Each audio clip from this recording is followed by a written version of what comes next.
enseignants disent souvent « le soleil y poique », mais des élèves du collège des Deux Canons ont enquêté pour comprendre cette expression. Dans le cadre de leur cours d'SVT, elles ont appris qu'il y avait plus de cancers de la peau à La Réunion. Alors, il existe 3 types de cancers de la peau. Le premier est le carcinome basocellulaire. C'est le moins agressif de tous les cancers. Les deux autres étant le cancer spinocellulaire et le mélanome le plus dangereux. Pour avoir plus d'informations, nous avons interrogé un dermatologue spécialisé du soleil à La Réunion, Dr Courbis. Or, le taux de cancer cutané de mélanome, maintenant, triple tous les 10 ans, alors qu'il doublait avant tous les 10 ans. Et elles ont donc décidé de faire un exposé sur les dangers du soleil à La Réunion. Voici une carte du monde de rayons UV. Les maximales atteignent les 18 degrés au sommet de l'Himalaya. Ensuite, nous avons une carte de France métropolitaine qui atteint les maximales de 12 en Corse et une carte de la Réunion où les maximales atteignent 21 au sommet des volcans. Pour résumer, on nous explique que l'index UV peut aller de 0 à 12, mais à La Réunion, il peut monter jusqu'à 21. Docteur, que pouvez-vous nous dire sur le soleil réunionnais ? On a eu le record, on a eu des pics à 21, on a eu des pics à 19, alors que normalement à La Réunion on était aux alentours de 14-15. Ça vient du fait que nous sommes plus près de l'équateur et que nous sommes entre l'équateur où la couche d'ozone est un peu moins importante et l'hémisphère sud, la partie antarctique où il y a ce trou dans la couche d'ozone. La première explication qu'on pourrait rapprocher à ce fait, c'est le trou dans la couche d'ozone.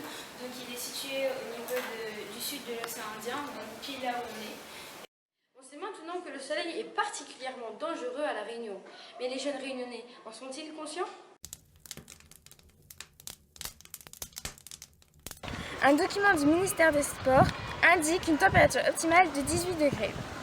En métropole, dès que la température devient trop élevée, on parle de canicule. Qu'en est-il à La Réunion ? Amy, toi qui viens de métropole et qui est arrivée très récemment à La Réunion, est-ce que tu vois des changements particuliers sur ta peau depuis que tu es ici ? Je sais que j'ai bronzé, que j'attrape beaucoup de coups de soleil. Ça me tient très chaud, c'est assez désagréable. Est-ce que le soleil te gêne particulièrement ? Surtout quand on fait du sport ? Parce qu'en ce moment, on fait demi-fond de 10h30 à 11h30. On était sur le terrain, il faisait chaud. Même le sol aussi était chaud avec nos baskets, là ça brûle. Ça nous fait mal. Il y en a qui se plaignent Parce qu'il fait chaud.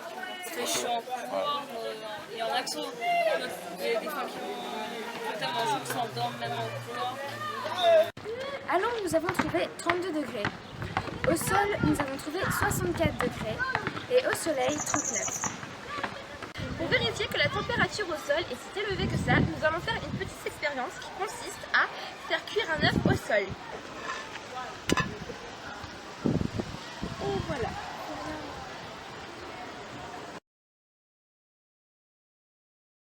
On va s'arrêter là pour l'expérience.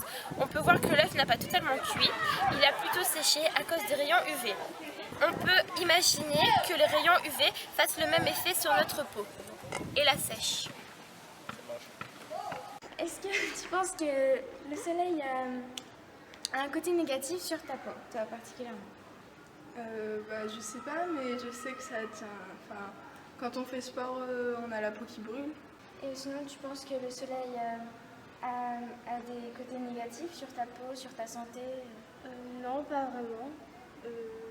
Comme j'ai une peau assez foncée, il n'y a pas trop de danger pour moi. Les personnes de peau claire aiment bien aller bronzer au soleil, alors que les Touaregs, qui ont la peau foncée, se protègent sous des vêtements. Bon, il est clair qu'on manque d'informations sur les moyens de se protéger des UV. Il existe différentes couleurs de peau, appelées phototypes, et chacun d'entre eux ont une sensibilité différente. Docteur, certains pensent que leur peau noire leur protège du soleil. Qu'en est-il vraiment ? Alors, les dangers du soleil vont être fonction de la couleur de peau. Nous avons établi des phototypes qui vont de 1 à 6. Le 1 c'est la personne qui est quasiment albinos. Le 6, c'est la personne très pigmentée. La moyenne de nos phototypes ici à La Réunion, c'est du 3, 3-4. Alors, tout dépend de l'épaisseur de la couverture nuageuse. Si la couverture nuageuse est fine, on va voir ces grands nuages très fins qui voilent à haute altitude le ciel. Il va y avoir un arrêt de l'infrarouge, et donc je n'ai pas chaud, mais l'ultraviolet passe. Donc comme je n'ai pas chaud, je n'imagine pas que ma peau reçoit de l'ultraviolet, je ne me protège pas. Et c'est l'infrarouge qui brûle notre peau qui nous rappelle qu'on doit mettre de la crème pour protéger contre l'ultraviolet. Mais il y a toujours cette confusion entre l'infrarouge et l'ultraviolet. On sait maintenant qu'il est important de se protéger du soleil. Mais comment faire ?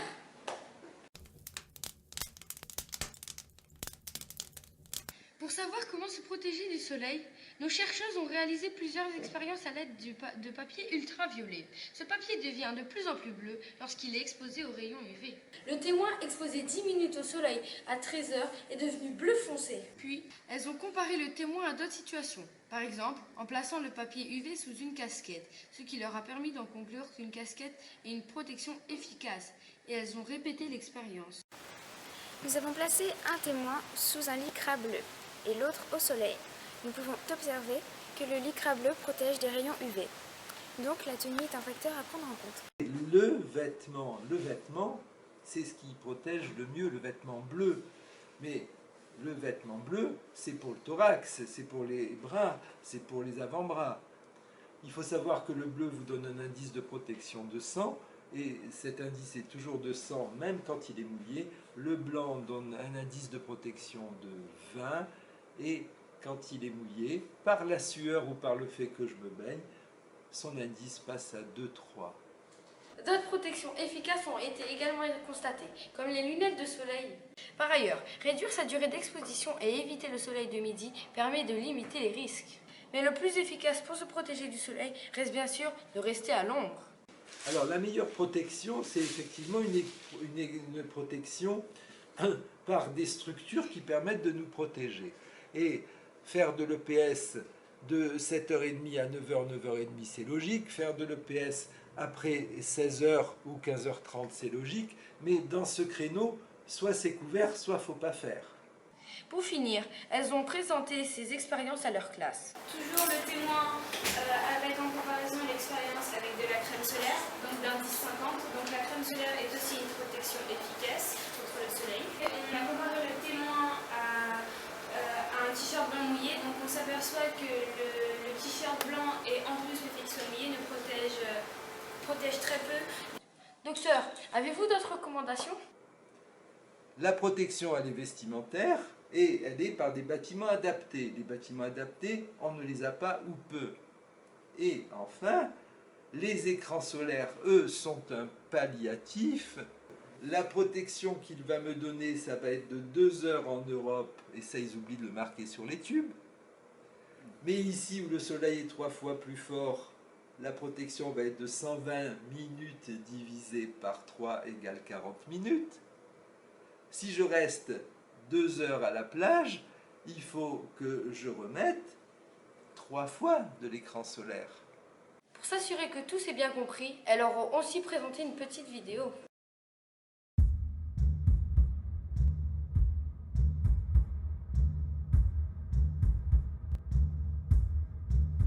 I won't live up to any expectations. What you see is what you get. And worse yet, I can't give an explanation for why it's gray on your side. And better yet, I'll give you an indication for why you're feeling deprived. We'll never let lack of an imagination keep us locked up inside, even when the sun has died. Somehow in the city, it's summer in the city.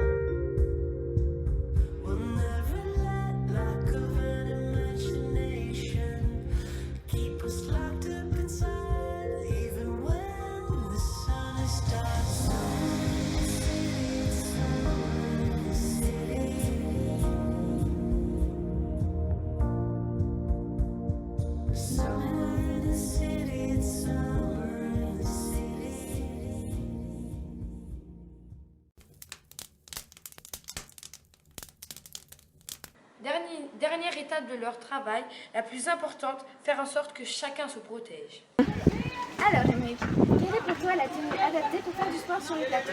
Un débardeur, un short et des baskets. Et non, ce n'est pas suffisant pour le soleil réunionnais. Le rectorat a publié une lettre de recommandation pour prévenir les dangers du soleil, avec une première préconisation, rester à l'ombre. Malheureusement, ce n'est pas toujours possible. Lorsque l'on est obligé de s'exposer à des rayons les plus forts, il est essentiel de bien se protéger. De s'hydrater plusieurs fois dans la journée, de limiter son temps d'exposition au soleil et de choisir des horaires tels que le matin ou la fin d'après-midi pour pratiquer une activité physique. Toute activité se pratiquant entre midi et 14h sont fortement déconseillées, voire très dangereux pour la santé. Donc généralement en métropole, quand il fait chaud comme à La Réunion, eux, soit ils font pas sport, soit ils font sport mais à l'intérieur d'un gymnase, alors que nous, on est toujours obligé de faire sport à l'extérieur quand on ne peut pas. Soit ils sont en vacances. Soit ils sont en vacances. Docteur, avez-vous d'autres recommandations? C'est des expositions maximum dans le cadre de cours de PS qui ont lieu parfois de 10 à 12 et de 13 à 15, alors que nos enseignants de PS n'ont pas les structures couvertes qui leur permettent de pratiquer leur activité dans de bonnes conditions sanitaires.